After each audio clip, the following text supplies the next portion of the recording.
Hello dear medicos. Today I am here with a new informative video. आज मैं आपसे आप लोगों के साथ डिस्कस करने जा रहा हूँ नेशनल मेडिकल कमीशन की जो नए नेक्स्ट से रिलेटेड जो भी अपडेट आई है 27 जून को 27 ऑफ जून को आई है, तो उसके बारे में मैं आपको एलोबरेट करूँगा। हमारा फर्स्ट वीडियो होगा कि जो भी रूल एंड रेगुलेशन है उसके अकॉर्डिंग होगा। मैं पॉइंट टू पॉइंट जो भी इंपॉर्टेंट चीज़ें हैं मैं वो आपको डिस्कस करूँगा। साथ ही साथ मैं आपको शो भी करूँगा स्क्रीन पे, आप स्क्रीन पे देख सकते हो। और सब पहला इस वीडियो का दो पार्ट होगा ताकि ज़्यादा लंबा ना हो। पहला पार्ट होगा कि जो भी रूल एंड रेगुलेशन है, और सेकेंड पार्ट होगा कि इस एग्ज़ाम का पैटर्न क्या रहेगा, कितने क्वेश्चंस रहेंगे, किस किस महीने में, या फिर कैसे कैसे क्या क्या होगा, तो सेकेंड वीडियो में बताएंगे। तो आज फर्स्ट पार्ट जो है वो मैं आपको अभी बता रहा हूँ। तो आप यहाँ पे देख सकते हो फर्स्ट पार्ट जो है, इसमें सबसे पहले बोला गया है कि next exam certifying the eligibility of the medical graduate to register to practice the modern system of medicine in India and therefore serve as a licentiate examination. So next exam को जो है ये लाइसेंसिंग एग्जाम के तौर पे इन लोगों ने लाया है, जो कि अब सारे बच्चों को देना है जो चाहे आगे इन फर्दर इंडिया में प्रैक्टिस करना चाहते हैं या इन फ्यूचर वो पीजी करना चाहते हैं इंडिया से, तो ये एग्जाम उनके लिए एप्लीकेबल होगा। उसके बाद देखिए, तो the following shall undertake the National Exit Test, मतलब कौन से बच्चे हैं जिनको जो है ये एग्जाम देना कंपलसरी या देना है। तो उसमें है जो इंडियन मेडिकल ग्रेजुएट्स जो कि यहाँ पे इंडिया से जो पढ़ रहे हैं बच्चे, जो नेशनल मेडिकल कमीशन से भी ऑथराइज्ड है, जो यूनिवर्सिटीज वहाँ से जिन्होंने अपनी मेडिकल की डिग्री की है वो वैलिड हैं, वो इस एग्जाम को देंगे। या फॉरेन मेडिकल ग्रेजुएट्स जो बाहर से पढ़ के बच्चे आ रहे हैं वो भी इस एग्जाम को देंगे, जो कि एनएमसी के गाइडलाइंस को फॉलो करती है। एनएमसी के गाइडलाइंस को लेते हुए जो भी गाइडलाइंस थी फॉरेन मेडिकल ग्रेजुएट्स के लिए, उसके लिए एक अलग वीडियो है, चैनल पे है वो अवेलेबल। बाकी ये जो है आपको जिन बच्चों को अवेलेबल है, जो कि बच्चे ये दे सकते हैं, ये एग्जाम उनको देना है कंपलसरी अगर वो इंडिया में प्रैक्टिस करना चाहते हैं। देन उसके बाद है कि ये देखो यहाँ पे पोस्ट ग्रेजुएट कोर्स, अगर किन्हीं को एडमिशन लेना है पोस्ट ग्रेजुएशन कोर्स में, तो वो भी जो है उनको भी यही एग्जाम के थ्रू आप आगे अपना पोस्ट ग्रेजुएशन में एडमिशन ले सकते हो। और इस चीज का जो भी है, जो भी चेंजेस होंगे, जो नेशनल मेडिकल कमीशन है वो आपको टाइम टू टाइम जो है आपको बताते रहेगी रेगुलेशंस को, और उसके अकॉर्डिंग जो है ये एग्जाम कंडक्ट करेगी। उसके बाद अब है कि ये कब से लागू होगा, कैसे क्या है, तो ये चीजें अभी अगले साल से जो है रेगुलेशन में आ जाएगा। लेकिन उन बच्चों के लिए जो कि प्रीवियसली जो 2019 के बैच हैं, उनसे पहले वाले जो बच्चे हैं उनके लिए क्या होगा, तो उनके लिए जो पहले जो एग्जाम चल रहा था यूनिवर्सिटी के एग्जाम, जो एज यूजुअल नीट पीजी का एग्जाम था, वो वही एग्जाम देंगे। लेकिन उसके बाद जो 2019 और उसके बाद वाले जो बच्चे हैं वो नेक्स्ट एग्जाम के अंडर में आते हैं, और ये एनएमसी के गैजेट के अंडर में आते हैं। ठीक है, तो वो ये देंगे। तो ये देखो, जो previous batch the existing examination are applicable as may be decided by the commission. ये अभी मे बी डिसाइडेड है, बट अभी के लिए जो है 2019 से पहले पहले बैच वालों के लिए, उनके लिए अभी जो है एनएमसी प्लान कर रही है कि उनके लिए नीट पीजी भी देंगे और नेक्स्ट भी रहेगा। तो इस तरह से अभी के लिए फिलहाल के लिए प्लानिंग चल रहा है। तो वो National Medical Commission time to time आपको अपडेट देती रहेगी। उसके बाद देखो, अब आते हैं पोजीशन पे कि broad outline of general feature of NEXT. तो नेक्स्ट के कैसे कैसे होंगे, तो ये सबसे पहले इसका है कि दो स्टेप होगा, नेक्स्ट 1 एंड नेक्स्ट 2। तो नेक्स्ट 1 क्या होगा, नेक्स्ट 1 जो है आपका एक थ्योरेटिकल एग्जाम बेसिस पे होगा। मैं पहले शॉर्ट में बता दूं फिर एलोबरेट करूंगा। थ्योरेटिकल होगा, जो एमसीक्यू बेस्ड होगा, और नेक्स्ट 2 जो प्रैक्टिकल होगा। नेक्स्ट 1 के बेसिस पे आप जो है आगे जो मार्क्स होगा, नेक्स्ट 1 का मार्क्स और नेक्स्ट 2 के जो प्रैक्टिकल वो पास होगा, और नेक्स्ट 1 के जो भी मार्क्स होंगे आपके प्रैक्टिकल के, उसके भी पे आपको पीजी में सीट मिलेगा। लेकिन मैं इसको अभी आगे भी एलोबरेट करके बताता हूँ। तो देखो, नेक्स्ट स्टेप 1 में क्या है कि आपका सबसे पहली बात, ये जो है थ्योरेटिकल एग्जाम होगा, थ्योरेटिकल होगा, और ये एमसीक्यू बेस्ड होगा, मल्टीपल चॉइस होगा, जिसमें कि आपको पहले क्या था, एफएमजी एग्जाम में आपका ऐसा होता था कि सिर्फ एक ऑप्शन होता था, वही ऑप्शन आपका सही होता था। लेकिन इसमें जो है ये क्लियरली मेंशन करे 1 और more than 1 type of multiple choice questions रहेंगे। ठीक है। उसके बाद देखो ये जो है कंप्यूटर बेस्ड ऑनलाइन प्लेटफॉर्म पे ऑनलाइन मोड में होगा और कंप्यूटर बेस्ड होगा, ठीक है। उसके बाद जो काउंसलिंग जो भी जिस भी मैनर में ये कंडक्ट होगा वो एनएमसी टाइम टू टाइम आपको बताएगी, जो भी चीजें हैं वो नोटिफिकेशन आपको दे देगी और गवर्नमेंट ऑफ इंडिया जो है डिसाइड करेगी और नोटिफाई करेगी। ये देखो क्लियरली मेंशन है जो भी चेंजेस आएंगे, और सीट्स को लेके जो स्पेशली पोस्ट ग्रेजुएट सीट्स है कितने हैं क्या है वो टाइम टू टाइम आपको, अगर सीट बढ़ती है घटती है, किसको कितने सीट मिलेंगे किस हिसाब से मिलेंगे, वो आपको time to time NMC and government आपको डिसाइड करके बताएगी। उसके बाद देखो the examination shall consist of 6 paper covering subject of third MBBS, और यहाँ पे इंडिया में कहते हैं फाइनल ईयर, मतलब फाइनल एमबीबीएस जो होता है, और बोथ पार्ट 1 एंड पार्ट 2। यहाँ पे क्या इंडिया में 3 पार्ट होता है, पार्ट 1 पार्ट 2 एंड पार्ट 3। तो फाइनल वाला जो होता है वो पार्ट 3 वाला जो है वो 3 एमबीबीएस, सॉरी फाइनल मतलब तीनों ऐड करके जो 3 प्लस जो फाइनल एग्जामिनेशन है, ठीक है। तो उसमें क्या क्या है, medicine and allied discipline, surgery and allied discipline, obstructive and gynaecology, paediatrics, otolaryngology and ophthalmology. अब ऐसा नहीं है कि सिर्फ यही सब्जेक्ट्स है, ठीक है। इनके अंडर देखो लास्ट में इन्होंने स्पेसिफाई किया यहाँ पे कि applied aspect of all subject covered under first MBBS and second, and applied aspect of all subject covered under third MBBS और फाइनल ईयर पार्ट 1, जो ये इसमें इंक्लूड है। ऐसा नहीं है कि ये सब्जेक्ट्स इन्होंने बता दिया, सिक्स फॉर्मेट में बता दिया। हाँ, ये इसलिए बता रहे हैं कि इस फॉर्मेट में आपका एग्जाम लिया जाएगा, वो मैं आपको वीडियो के सेकंड पार्ट में बताऊंगा कैसे कैसे क्या है। इनका 6 बार में आपको एग्जाम देना है, दिन में 2 शिफ्ट होगा, 3 दिन तक एग्जाम चलेगा, वो मैं बताऊंगा आपको सेकंड वीडियो के सेकंड पार्ट में, ठीक है। उसके बाद देखो all those student who have completed the third MBBS or final MBBS course from a medical college approved or recognized by commission shall be eligible to appear in the examination. So basically यही है कि उन्होंने अगर NMC से approved है, NMC के guideline को follow करती है और वहां से उन्होंने एमबीबीएस अगर किया है तो वो एलिजिबल है इस एग्जाम के लिए, ठीक है। There shall be regular next step 1 examination held twice a year. So ये एग्जाम जो है साल में 2 बार होगा, एक होगा मई मंथ में और एक होगा नवंबर के मंथ में, ठीक है। और other time as may be specified by commission, अगर कोई इशू आता है, कोई दिक्कत होती है तो वो कमीशन आपको, मेडिकल कमीशन आपको टाइम टू टाइम जो इन्फॉर्म करती रहेगी, ठीक है। So there is no restriction. अब देखो यहाँ पे no restriction. So NEXT step 1 जो है उसके लिए जो है कोई भी रेस्ट्रिक्शन नहीं है, नंबर ऑफ अटेम्प्ट्स की कोई भी रेस्ट्रिक्शन नहीं है। लेकिन आपका जो है यहाँ पे एक चीज स्पेसिफाई किया गया पर्सनली कि next step 1 provided the candidate has passed both next step 1 and NEXT step 2 examination within 10 year of joining MBBS course.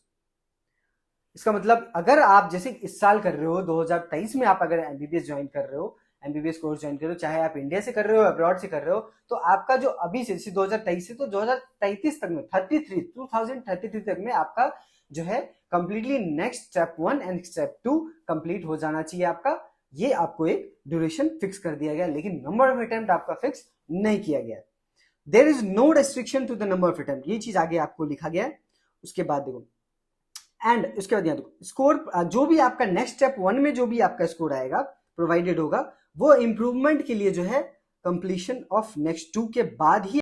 There is no restriction to the number of attempt to appear in next step 1 examination to improve score, provided these examination for improvement of score are taken after completion of next step 2।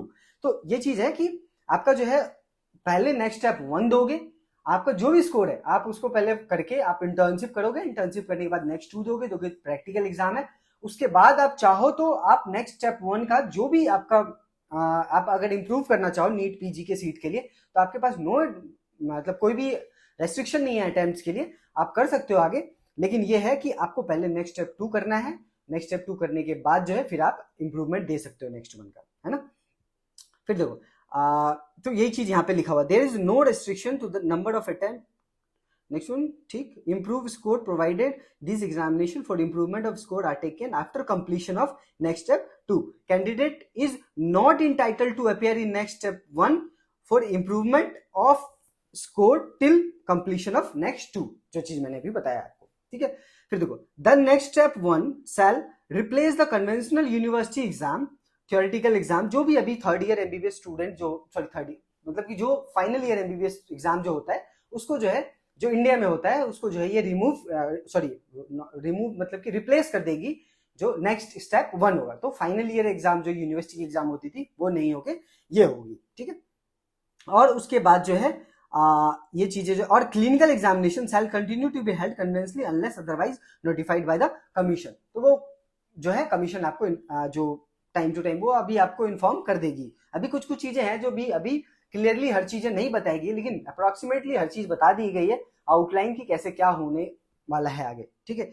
उसके बाद देखो next step 1 हो गया आपका, ठीक है, इसके behalf पे जो भी चीज है। अब नेक्स्ट स्टेप 2, आप नेक्स्ट स्टेप 1 ये भी आपका क्वालिफाइंग होगा, आप भी ये क्वालिफाई करोगे, क्वालिफाइंग 50% रहता है, आप क्वालिफाई करोगे और उसके बाद जो है आप आगे नेक्स्ट स्टेप, सॉरी आप इंटर्नशिप करोगे, इंटर्नशिप के बाद आप नेक्स्ट स्टेप 2 दोगे, ठीक है। अब देखो next step 2 shall be practical और clinical and viva voce examination covering several clinical subjects, ठीक है। तो नेक्स्ट स्टेप 2 को जो है बेसिकली जो है सिर्फ और सिर्फ क्लिनिकल सब्जेक्ट के लिए जो है आपको स्पेसिफाई किया गया है, जिसमें कि वाइवा भी होगा और प्रैक्टिकल भी होंगे, जिसमें कि medical and allied discipline, surgery and allied discipline, obstructive and gynaecology, paediatrics, otolaryngology, ophthalmology, orthopaedics and physical medicine and rehabilitation, ठीक है। ये कुछ है जो कि क्लिनिकल सब्जेक्ट्स हैं, इनके मतलब इनसे जो है आपका प्रैक्टिकल, मेनली प्रैक्टिकल बेस्ड आपके एग्जामिनेशन होंगे, ठीक है। उसके बाद the examination shall be objective structured clinical based stimulated case patients aimed at evaluating practical clinical skill, clinical decision making and communication skill expected of Indian medical graduates, ठीक है। तो यही चीज है, आपको ऐसे जो आपको जो है यहाँ पे practical skill, decision making, communication skill, ये सारी चीजें आपकी चेक की जाएगी इस एग्जाम में नेक्स्ट स्टेप 2 में। ये आपका प्रैक्टिकल बेस होगा, प्रैक्टिकल होगा और प्रैक्टिकल भी होगा, और इसके बाद जो है क्लिनिकल सब्जेक्ट इसमें आपका कंसीडर होगा, है ना। उसके बाद देखो ये हो गया, the examination shall be held in person and shall be conducted by respective state health universities institution following the standard and guideline provided by commission, whereas the state health universities do not exist, the commission shall be decided the university institution authorized to conduct next step 2 for the respective colleges। तो next step 2 जो है ये physical mode में होगा, जैसे next step 1 था वो MCQ computer based था, बट नेक्स्ट स्टेप 2 जो है फिजिकल मोड में स्टूडेंट को खुद वहां पे होना पड़ेगा, और सारी स्टेट को ये एनएमसी मेडिकल काउंसिल जो है वो एक डायरेक्ट करेगी, उस हिसाब से आपको आगे फॉलो करना है। Then there shall be regular next step 2 examination twice year. NEXT step 2 भी जो है वो भी ट्वाइस ईयर होगा, आपका साल में 2 बार होगा, नेक्स्ट स्टेप 1 भी 2 बार और नेक्स्ट स्टेप 2 भी 2 बार होगा, ठीक है। ये क्लियरली मेंशन है यहाँ पे। A next step 2 supplementary examination shall be held twice a year and is restricted to only those candidates who have failed in one or more of 7 subjects are required to repeat the subject. If candidate fail is more than 3 in more than 3 subjects, she or he must appear in all 7 subjects appeared in supplementary examination। तो देखो यहाँ पे जो है, यहाँ पे भी वही है कि अगर किसी का जो है एक या थोड़ा सा 1 या 2 सब्जेक्ट में है तो वो जो है सप्लीमेंट्री एग्जाम दे सकता है, लेकिन अगर जो इसका सप्लीमेंट्री एग्जाम अगर वो बहुत ज्यादा सब्जेक्ट में फेल हो गए, 3 या 3 से मोर सब्जेक्ट में फेल हो गए, 3 या 3 से मोर सब्जेक्ट फेल हो गए, तो उनको फिर जो है सारे एग्जाम का सप्लीमेंट्री एग्जामिनेशन देना होगा, है ना। फिर देखो there is no restriction to the number of attempt to appear in NEXT step 2, इसमें भी कोई रेस्ट्रिक्शन नहीं है। Candidate has pass NEXT step 1 and NEXT step 2 examination within 10 year, same चीज यहाँ पे फिर से रिपीट किया, ठीक है। उसके बाद देखो, उसके बाद अब नेचर ऑफ स्कोरिंग, अब जो है ये नेक्स्ट है, इसका स्कोरिंग पैटर्न क्या होगा। तो देखो the marks in the NEXT step 1 shall be calculated as a whole number which shall be serve as the raw score with approximate decimal and subsequently corresponding percentage marks out of maximum of 100 with appropriate decimal may be calculated if required। Okay, so इसमें देखो इसमें क्या होगा कि next step 1 जो है ये आपका, जैसे कि मान के चलो अभी के लिए जो है 520 क्वेश्चंस होंगे, ठीक है। अभी इन्होंने बताया नहीं कि नेगेटिव मार्किंग होगी नहीं होगी, या अभी कुछ भी क्लियर नहीं किया, कंप्लीटली कुछ भी क्लियर नहीं किया, बट अगर नेगेटिव मार्किंग होती है तो फिर उसके बाद, और इन्होंने ये भी नहीं किया कि एक क्वेश्चन पे कितने मार्क्स होंगे, है ना। तो ये अगर इस चीज को करेंगे तो मे भी हो सकता है कि डेसिमल में भी आए, लेकिन अभी के लिए जो है, जैसे कि पहले क्या होता था कि एफएमजी एग्जाम होती थी, एफएमजी एग्जाम में आपका 300 का होता था, तो 300 each question 1 mark, no negative marking, so हमेशा जो एक नंबर ही होता था, जैसे 150, 151, 200 मार्क्स होते थे। तो ये चीजें जो अभी क्लियरफाई होनी है, तो उस बिहाफ पे जो है रैंक डिसाइड होगा और उस बिहाफ पे आपको यूनिवर्सिटी जो पीजी के लिए जो सीट है वहां के लिए आपको अपॉइंट होगा, ठीक है। तो वो चीज है, तो वही इसमें लिखा हुआ कि मार्क्स आउट ऑफ 100, मतलब एक 100 अभी किया गया है, सेट किया गया है कि 100 में, जैसे होता नहीं 100 में ही हम कैलकुलेट करते हैं परसेंटेज या फिर जो भी चीज है, तो उस चीज से यहाँ पे ये चीज कहा गया है, if required. Okay, next two, examination results shall be declared only pass and fail exam. ये जो है इसमें कोई भी मार्क्स आपका कोई भी नेक्स्ट स्टेप 2 के मार्क्स कोई भी कैलकुलेट नहीं होंगे नेक्स्ट स्टेप 1 में। वो जो है नेक्स्ट सिर्फ और सिर्फ वो पास और फेल एग्जाम है। नेक्स्ट स्टेप 2 सिर्फ और सिर्फ पास और फेल एग्जाम है, बस आप या तो पास हो फेल हो। पीजी की सीट जो है सिर्फ और सिर्फ नेक्स्ट स्टेप 1 से ही मिलेगी आपको, ठीक है।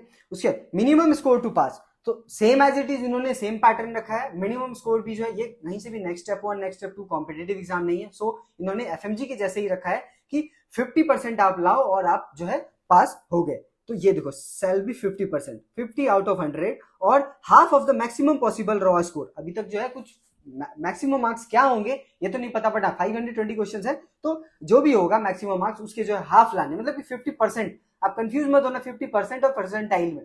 परसेंटाइल इज डिफरेंट थिंग, वो कॉम्पिटेटिव हो गया। अगर परसेंटाइल चीज आ गई तो वो कॉम्पिटेटिव हो गया। तो 50% अगर आप लाते हो तो आप जो है एलिजिबल हो, आपके पास जो है लाइसेंस मिल जाएगा। अगर आप नेक्स्ट 2 वीक जो है पास हो जाते हो तो आपको लाइसेंस एज एमबीबीएस डॉक्टर आप एक एमबीबीएस डॉक्टर हो गए।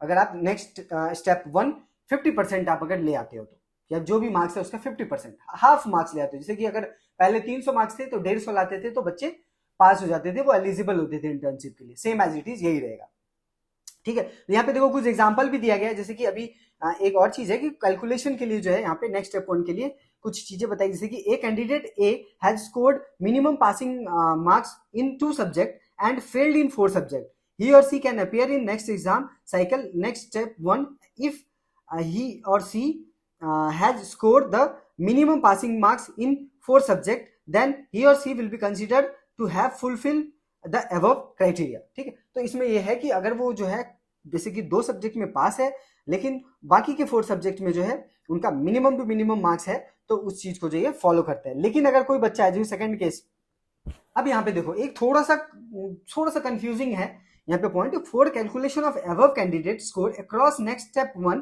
Examination cycle will be consider option 1 explanation 1 candidate A has scored minimum passing marks in 2 subject and failed in 4 subject, okay, 2 में पास हो 4 में फेल हो गया। He or she can appear next exam cycle for next step 1 and if he has scored the minimum passing marks in rest 4 subject, so he will be considered to have fulfilled the above criteria।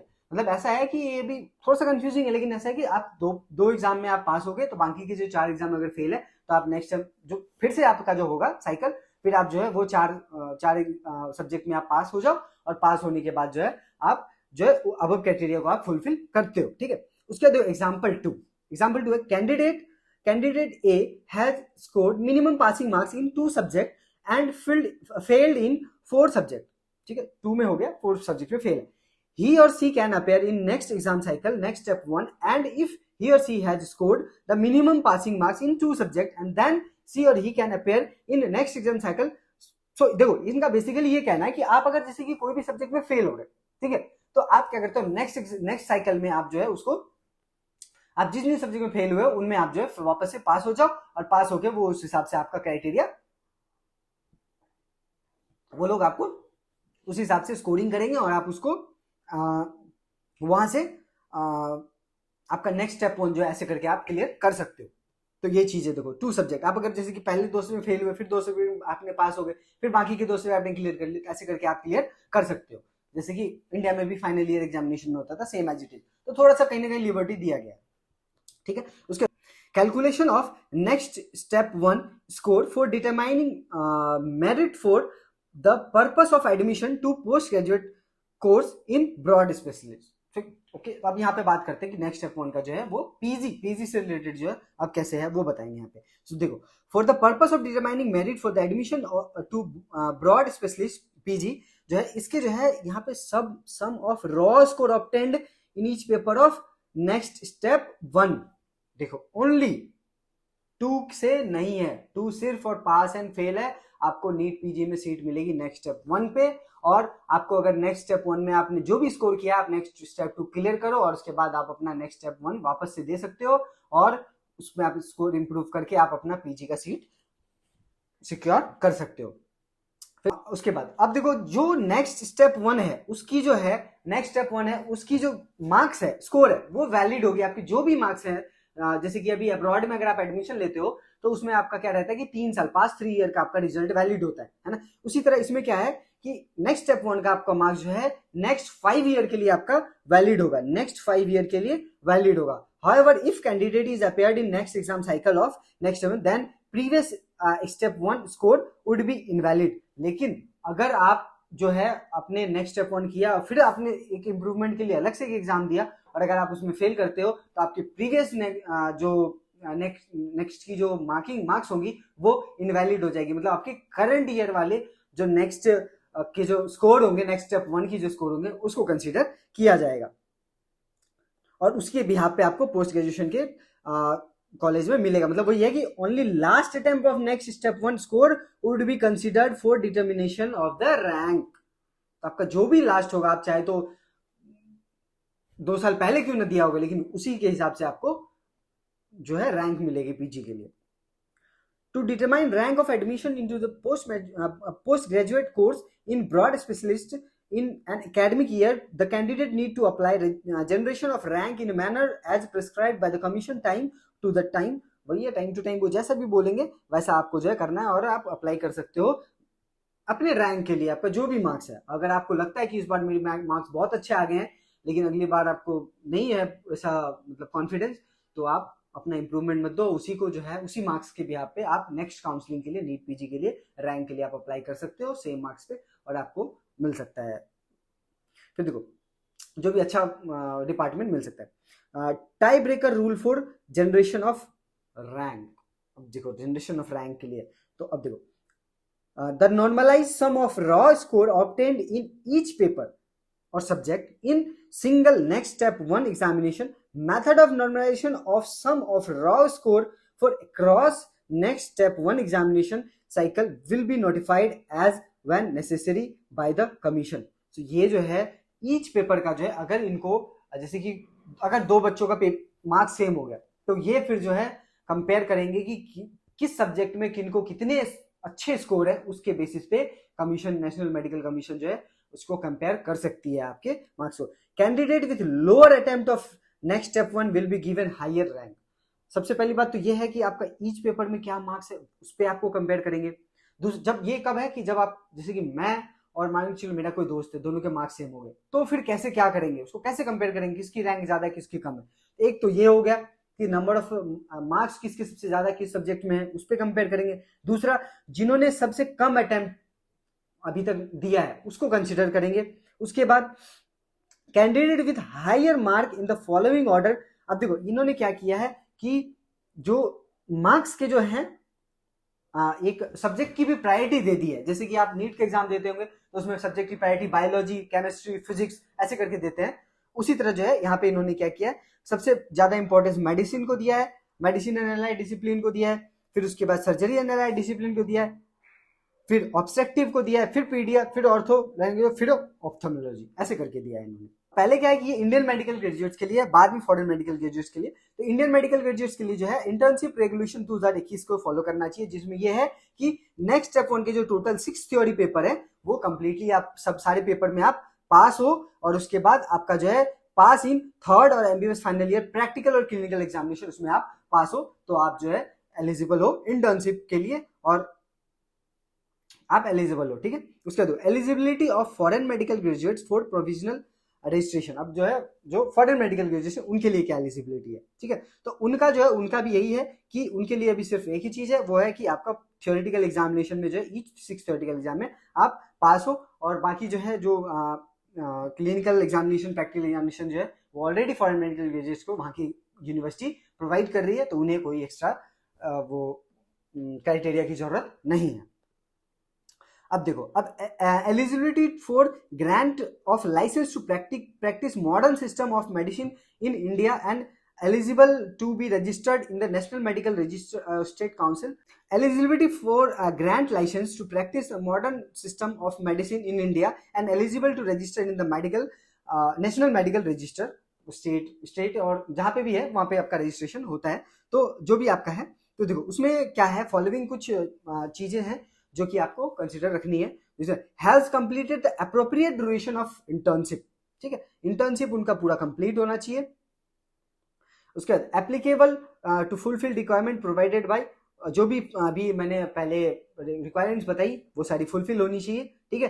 And उनका next step 2 भी पास होना चाहिए। आप जैसे भी provisional के लिए जाओगे, रजिस्ट्रेशन लाइसेंस के लिए जाओगे, आपका नेक्स्ट स्टेप 1 भी होना चाहिए, इंटर्नशिप भी होना चाहिए, नेक्स्ट स्टेप 2 भी आपका पास होना चाहिए। Fulfil of the requirement as per National Medical Commission, जो प्रैक्टिशनर जो भी लाइसेंस के लिए एनएमसी के गाइडलाइंस हैं, जो गैजेट्स आए हुए वो फुलफिल होना चाहिए, ठीक है। And any other requirement may be concern, अगर इन फ्यूचर अगर नेशनल मेडिकल कमीशन कोई भी अदर गाइडलाइन देती है, कोई भी अदर इन्फॉर्मेशन देती है, तो वो भी फुलफिल होना चाहिए, तभी आपको लाइसेंस मिलेगा। तो टाइम टू टाइम आप इस चीज को फॉलो करें। फिर eligibility of admission to post medical course in broad specialist subject in college और institution approved by the commission, ठीक है। अब इसमें क्या है, इसमें देखो ये जो है एलिजिबिलिटी, जो कि पोस्ट मेडिकल ग्रेजुएशन में एडमिशन लेने के लिए कौन एलिजिबल है, तो वो एलिजिबल है जो भी अभी हमारा प्रोविजन है, जैसे भी एग्जाम है नेक्स्ट स्टेप 1 2 उस तरह से अगर जिन्हें प्रॉपरली कंप्लीट किया है वो है, और जो भी मैनर में एग्जाम हो रहा है, कॉमन काउंसलिंग है, उसमें वो काउंसलिंग में पार्टिसिपेट करेंगे और उसको जो है उसके बिहाफ पे आपको नीट पीजी में सीट मिलेगा। और इसके एक्सप्लेनेशन जैसे है, all those who have been granted licence to practise and are registered in National Medical registered state medical registered before the commencement of this regulation and who wish to take admission to postgraduate course in broad specialized need to pair next step 1 only. So the last point, इस video का जो last point होगा वो ये होगा, utilisation of NEXT score for purpose other than above. मतलब कि अभी ये डिग्री, मेडिकल डिग्री के अलावा जो है आपको क्या किस चीज के लिए जो है नेक्स्ट के स्कोर को आपको कंसीडर किया जा सकता है, तो वो है जो government of India, state government और या फिर कोई भी ऑर्गेनाइजेशन, या फिर चाहे स्टेट गवर्नमेंट हो या फिर ऑटोनोमस प्राइवेट बॉडी इंस्टीट्यूशन, वो आपके नेक्स्ट स्टेप 1 स्कोर को जो है आपके एम्प्लॉयमेंट, स्कॉलरशिप और फेलोशिप के लिए जो है आपको नेक्स्ट स्टेप 1 के मार्क्स को जो है कंसीडर कर सकती है, वो आपका वैलिड है। और लास्ट पॉइंट ये है, MBBS degree will be awarded after passing A final MBBS and successfully completion of 1 year of internship.